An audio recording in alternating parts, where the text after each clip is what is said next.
Hey yo guys, how's it going? Tally here, and today we are taking a look at my most recent up-to-date hero deck profile. Now, I'm sticking to the going second build, the OTK build, but I've taken some slightly different routes with the side deck just to test it out. It's been going well for me so far, so let's dive right in and hit the deck profile. However, guys, it's important here. If you want to see more content like this, and if you want to see the 2-card hero combo for a full board, including a Raigeki and a Harpy's Feather Duster on your opponent's turn, then you've got to hit like, right? You've got to comment, and most of all, guys, feel free to hit subscribe if you want to join Team Tally and see some of the best hero content on YouTube going forward. Now, I've rambled enough. Let's hit the deck profile. Starting with the main deck, guys, we're going to take a look at our elemental heroes. Now, first of all, we've got to praise the absolute lad that is Liquid Lad. Well, his real name's Liquid Soldier, but to me, he's always going to be the Liquid Lad. This guy is a monster reborn on normal summon, and when he's used as fusion material, he is a graceful charity kind of effect where you get to draw 2 and discard 1, which, by the way, heroes don't really mind being in the graveyard, so like that's a bit of a plus if I ever did see one. So 1 Liquid Lad, you can run up to 2 if you want. For our normal summon though, we run 3 Stratos. Stratos is kind of still the main guy in the deck for me. Searches out, pops back row, he does the good stuff. Now, for more elemental heroes, we have 2 Shadow Mist. Shadow Mist, again, is bae. Pretty sure Shadow Mist is a girl. Comment down below, is Shadow Mist a girl? I hope so. Shadow Mist is absolutely bae in the sense that she can search out Mass Change, which is now a wee bit more accessible in the deck fairly easily through Liquid Man, or Liquid Lad. Because you can dump Shadow Mist with like Vion, don't use its effect, summon Liquid Lad, summon Shadow Mist, get a Mass Change fairly easily. So it's absolutely, it's still as good as it ever was, but it's a little bit bricky at 3, so you only run it at 2.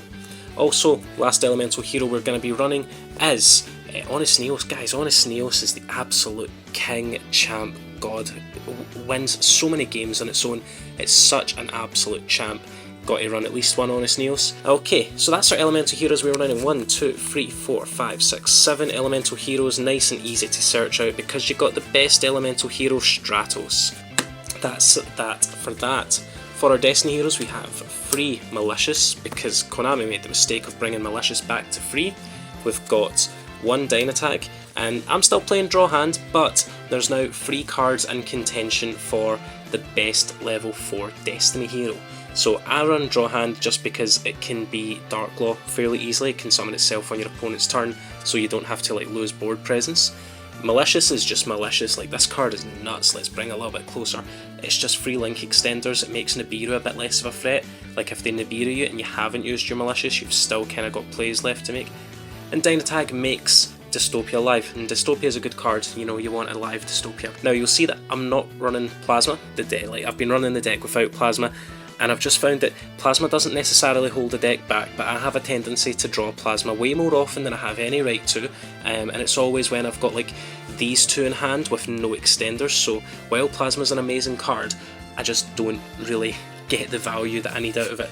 You can feel free to run it, I choose not to, which kind of left me at 39 cards a little bit, so of course Plasma is a good 40th card, but these I'm trying to keep the Destiny heroes tight because they can be a little bit bricky. You really don't want to see any of these except Malicious if you've got Faris, so you don't really want to see any of these in your hands. You kind of want to dump these with different card effects. Speaking of Faris, we are of course running 3 of the absolute best boy, 2 Vion to dump and search Poly, and 2 Increase, because by god, Increase is absolutely busted. Tribute a hero to summon itself and then Vion dumps things, and then you just get so much advantage, it's insane. Okay, so that's the Vision heroes. They give the deck the momentum that it needs, they give the deck the power that it needs to be able to just make a big push. This is why it's such a good going second engine, because it gives you lots and lots and lots of momentum. Next, for our evil heroes to deliver an absolute whopping nasty punch, we have of course just a Dusted Gold. He's the best evil hero in the main deck. He searches out Dark Colin, which gets you Malicious Bane, which gets you the OTK 9 times out of 10.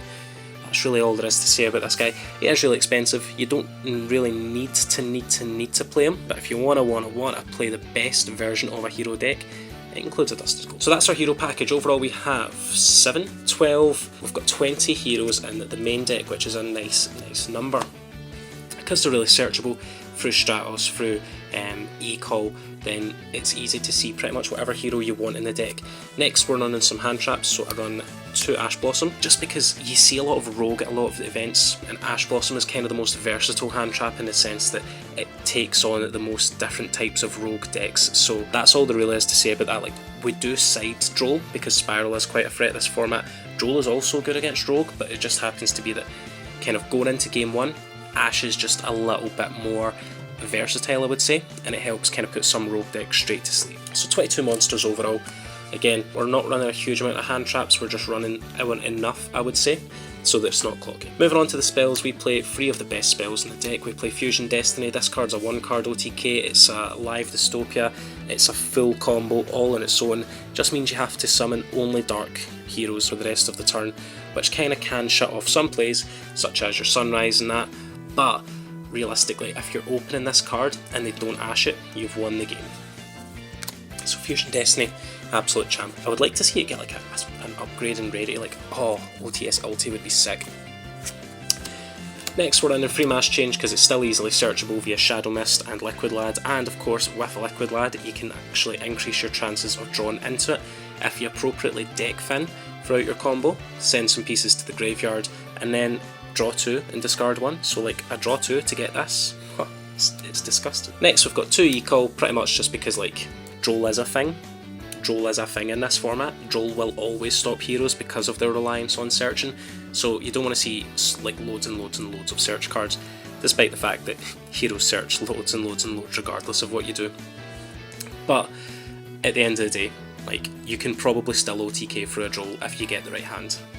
Also, next we have A Hero Lives, because like, what is there not to love about a free body on board that either is Stratos and gets you another hero, or is Shadow Mist and gets you Mask Change? Like, and they've got to negate this, they've absolutely got to negate this. So you use this, they burn their negate sometimes, like that's their only negate, and then you just push through an OTK, like that's disgusting. Next, big fan of back row decks, so just a little bit of coverage. I play 3 Cosmic Cyclone. So the Cosmic Cyclones are pretty much just because this deck immediately dies to cards such as There Can Be Only One. So what I often found is that if I went to regionals and they played There Can Be Only One, I would have to scoop and go to game 2. Like, this deck automatically loses to There Can Be Only One, which, by the way, needs to get hit on the ban list, it's so degenerate. So I include these as an out to that. And like, again, of course, you're going to go up against some random rogue decks. Like, worst case, you side these out, but they're pretty good in the main deck, again just to give you a little bit of coverage against lots of different types of decks. Then we have some of the biggest bricks in the deck. We have Dark Calling, we have Miracle Fusion, and we have Polymerization. Guys, this is a fusion deck. This deck fuses a lot. Like, this is a low number of fusion cards, but you never want to open them. And like, I'm currently playing a different deck that fuses a lot, that you always want to open up fusion cards, but with like this deck, you just don't. You don't ever want to open up fusion cards, you want to search your fusion cards.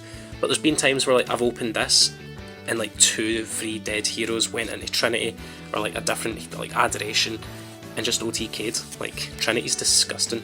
And lastly, for our last free card, Free Infinite Impermanence. Again, I know this card's kind of expensive. Like, you can play Effect Failure if you want. If you want a card to shut off things like Floodgate monsters like Winda, then you can use one of the forbidden quick play spells. Is it Lance or Chalice? Something like that. Like, it negates their effects essentially. This is, in my opinion, the best hand trap in the deck, regardless of like post-siding. It's just great. Okay, so that's the main deck, guys. Kind of fired through that real quick. Let's take a look at the extra deck. Guys, looking at the elemental heroes in the extra deck, we're playing 2. We're playing Sunrise and Absolute Zero. Sunrise is one of the newest additions to the deck, along with Liquid Lad. This card is pretty nutty. What it does is it searches Miracle Fusion. During the battle phase, if any hero battles, so during your and your opponent's turn, this card will pop a card on the field, and also just boost your monster's attack by a little bit for each individual attribute on the field. And this deck's pretty good at getting lots of different attributes in the field now, so it can get up to 4, which, you know, 800 attack boost plus whatever Dread Decimator's giving you, plus an Honest Neos is always going to OTK, guys. Always going to OTK. Absolute Zero, you know, it is one of my favourite hero cards. If you want to see my favourite hero cards, I did a top 5 with my friend Chris back a month ago. Link down in the description below. This card's insane because when it goes to the graveyard at all as link material, fusion material, mask change material, it's a Raigeki. So this is really powerful in the sense that being able to pop it off on your opponent's turn effectively ends some decks' turns, and it can really end some decks' careers. So like, this card's great. You can set it up on your turn with a mask change set, pop your opponent's back row and their monsters on their turn, and then OTK the next turn. It's all thanks to this guy. Still playing a lot of Masked Heroes. Masked Heroes are the best cards in the deck, so let's go through them. We are running 2 Darklaw because Darklaw is insane this format. Shuts off Shadows, shuts off Spirals, shuts off so much, like so many decks actually cannot play through Darklaw because they need their graveyard to be able to pop off, and then sometimes they've got like targeting cards, things like the Nightmares, Permanence. So you have a Mass Change set and you flip it and you change Darklaw into Darklaw and they can't do anything about it. This one isn't so necessary. This is Anki, he's still my boy, good in time, kind of just game free, go second, summon literally like any dark one, like normal summon Shadow Mist if you've got Mass Change in hand, Battle Phase, Mass Change Shadow Mist into Anki, get Honest Neos, attack directly for nearly 4k, like Anki's good. Not necessary, but he's good. A little bit more necessary, and again, a little bit pricey, is Masked Hero Acid. Masked Hero Acid, when it's summoned, is Harpy's Feather Duster. So you Mass Change Absolute Zero into this, and then you can arrange the chain links. So it's chain link 2, 0, chain link 1, and then you blow up the board, they're full board, and you're left with bodies on board, and they cry. And this card's really good. This is also one of the main in-deck outs to things like Floodgates. It has saved me a couple of times. It's been like rare times, but it's saved me a couple of times where I've normal summoned Stratos, they've went to flip, like there can be only one, Mass Change Stratos into Blast, Blast can then bounce back row back to your opponent's hand so that you can then kind of play through a lot of Floodgates. Only costs 500 life points, so like it's not a cost at all. We have Vision Hero Trinity. Again, like I'm going to talk about some Super Poly options and what cards you would cut. I'm not playing Super Poly, but if you are playing Super Poly, I would cut this card because it's just not necessary. You've got enough big beat sticks with big attack points, but again, I like this card. It has bailed me out of a lot of sticky situations. Next we have our Destiny Heroes, Dystopia, which is absolutely mandatory, and Dangerous, which is less so, but it's part of the 1 card OTK, so you can't really go wrong with having it in the extra deck. If I was playing Super Poly, I would maybe cut this for a different Super Poly target, but Dystopia, being able to have a quick effect pop on your opponent's turn, absolutely disgusting. Like, again, there's some decks right now that just die to like Ghost Ogre. Well, you've got Ghost Ogre, you've got easily accessible copies of Ghost Ogre, like you've got the ability to hard fuse it with polymerization off of Vion, you've got Fusion Destiny, so you've got like 6-7 potential different ways of seeing Ghost Ogre, like it's amazing. And again, this guy's not bad, you just generally use him as a combo piece though, but he's a good combo piece. Then we have Daddy. This card is disgusting. Its price tag is disgusting. There's just so much that's good about it. Can't be destroyed by battler card effects. Pops anything with less attack points than it, which by the way, starting at 3k is pretty much half of the game. You just OTK with it. And as well, if you like hold your Dark Calling, go to battle phase, and you know your opponent Nibiru's you, you say okay, continue in main phase, Malicious Bane, and then you pop their Nibiru, and then you just poke, and then like you sit on this card for a little while, and then you win. Then for our links, of course we need some links. Playing 2 Cross Crusader, which is, again, this card needs an upgrade, like a super or an ulti. I'm playing 1 Dread Decimator because OTKs for days, and I'm playing Cross Sheep because Cross Sheep is not only adorable, but it's such a good extra deck card, being that you fusion summon to a zone it points to, and you get to special summon a monster from your graveyard or a level 4 monster from your graveyard, being Shadow Mist, so you get easy Mass Change access. This is of course better when you are playing Super Poly. If I take this to regionals, I probably will side in Super Poly and side out some of these cards for Super Poly targets, but like, this card is just, it's been so clutch. So yeah, the reason that we have it is pretty much just to get rid of like Nibiru tokens, things like that just now, and continue to accrue advantage. So there we have it guys, that's the extra deck. It's pretty versatile, it does the job, it OTKs 9 times out of 10, like when you've got a combo of this in the extra monster zone, this, and any of these, which is doable with the deck, you win. If we want, we can Mass Change this, blow up their board, this card pops their board, this card pops their board. You've got so many different ways to pop their board, it's so insane. Guys, let's take a look at the side deck. So guys, Spiral's the deck, so we play free Droll and Lockbird for it. Droll and Lockbird's disgusting, shuts down a lot of rogue decks, not all of the rogue decks, but it shuts down a lot of different rogue decks. Speaking of big rocks and Nibiru and hand traps, Nibiru's a good hand trap. Again, it shuts down all sorts of rogue decks that don't come prepared for it. Because it's kind of fallen out of favour, people making MIRACULOUS nice and early. I'm only running it at 2, but this card is pretty much always going to be in conjunction with another card. It could be Droll, so I'm ended up running you know, kind of between 5 to 8 hand traps if you're including like impermanences, maybe side out the ashes for these, side out some cards for draw. So I'm always going to be running extra hand traps going into game like 2 and 3. Surprisingly underrated cards, right? But Lancia is still a good card. Like Lancia stops your opponent banishing cards. Spiral Banish, that's a threat. Orcus Banish, that's a threat. Duels, they also banish and they're getting quite popular right now. Like Lancia is just nutty, right? Lancia is insane. Keep playing Lancia, guys, it's really good. So those are our hand traps. So at any one game we can side in 3, 6, up to 8 different hand traps to combat what deck we're playing against. Some decks search a lot, some decks summon a lot, some decks like to banish. So we've got a lot of coverage, including Ash and Impermanence. Next, more back row hate because I hate back row. And then for going first cards. So 3 Lost Wind and 2 Judgment. Now if I could fit another Judgment, I would. I don't know if I would maybe take out Lancia. Take out Lancia for another Judgment going first. Lost Wind's nutty, right? Negate the effects of a special summoned monster and reduces attack points by half.